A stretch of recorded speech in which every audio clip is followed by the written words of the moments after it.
Eromanga Sensei, a light novel adaptation produced by A1 Pictures, seemed to have stirred up the anime community over the recent weeks. There's been a lot of controversial comments over Eromanga Sensei, with some saying that this anime represents the worst of light novels, while others saying that this is just as good as other romance comedies. So today, let's objectively review Eromanga Sensei to see what it really is. Eromanga Sensei shows us what life would be with a younger non-blood related sibling. Masamune Izumi, a 15-year-old high school student who's also a part-time light novel author, lives with his 12-year-old stepsister, Sagiri Izumi. Sagiri happens to be an otaku and a shut-in, supposedly shutting herself in her room for one full year, which is quite an achievement, since it doesn't seem like there's any bathrooms or toilets in her room. But enough of that. It was found also in the first episode that she's an illustrator specializing in drawing erotic illustrations. And so through a series of events, we see Masamune and Sagiri develop a solid sibling relationship, even progressing to a romantic relationship of sorts. So all in all, this is a light novel adaptation about a light novel author made into a lolicon anime.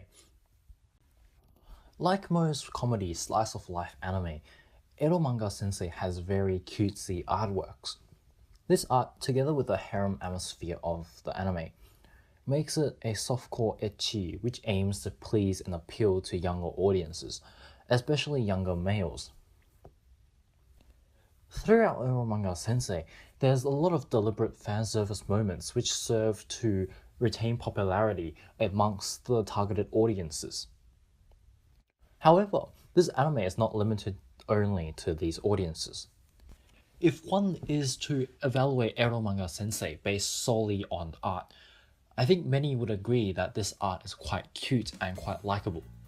Another thing that made Eromanga Sensei quite likable is the opening and the ending. These two catchy theme songs complement the cheerfulness and the comedy atmosphere often seen in Eromanga Sensei, adding to the overall appeal of this anime. Even just by listening to these two theme songs once, you'll be easily hooked and play them many times over. But just remember that you're watching a 12-year-old girl. However, this is the extent of everything that's likable about Eromanga Sensei. Eromanga Sensei is a comedy slice-of-life anime, and so like many other animes in this genre, it does not have a foreseeable plot. Actually, it might be more accurate to say that the anime begins with a plot, but over time loses its meaning. At the start of Eromanga Sensei, it seemed like the plot was for Masamune to get Sagiri to come out of her room. But after the first few episodes, after more characters were introduced, the plot just somehow disappeared altogether. Until the last minute of the second last episode, where you actually see Sagiri walking out of her room. That said, it's not necessary for good animes to have a plot. Many good slice-of-life animes have no plot at all. Look at Kobayashi no Maid Dragon, for example. It simply had Kobayashi going to and from work, Kana going to and from school, and Toru going to and from the shopping center. But even then, that was a very successful slice-of-life anime, creating numerous laughs and happy moments while watching.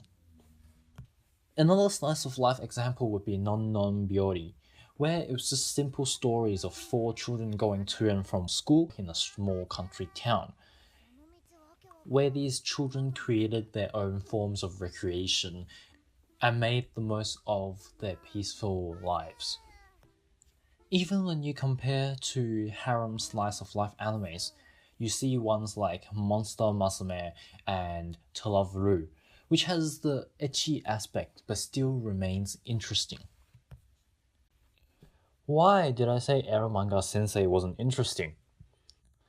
Well, it's primarily due to the overuse of cliché moments.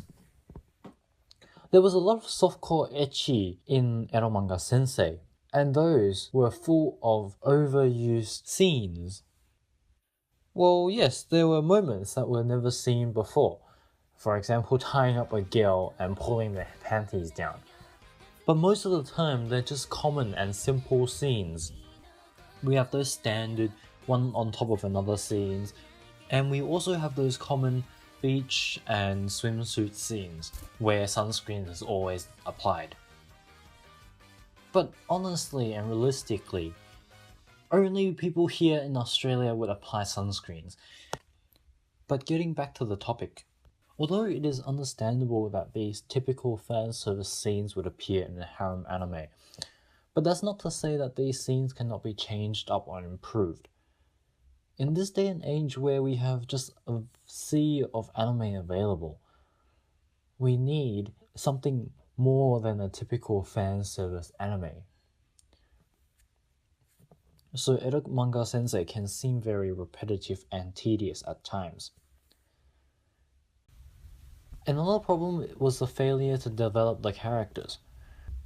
Eromanga Sensei has gone through some effort in trying to develop the characters by giving the characters background stories which they hope will be in sync with us, earning our sympathy.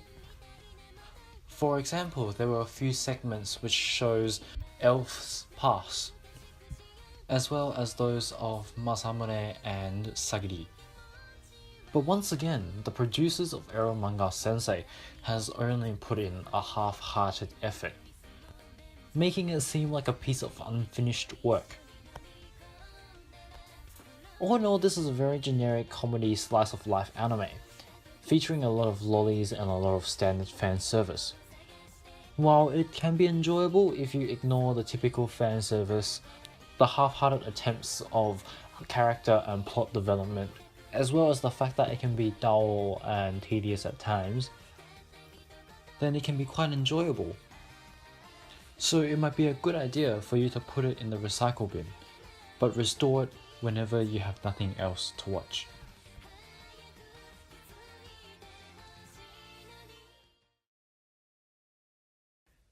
Well, thanks guys for watching my review once again, and if you liked it, please put a like and subscribe. Hope to see you in my next review.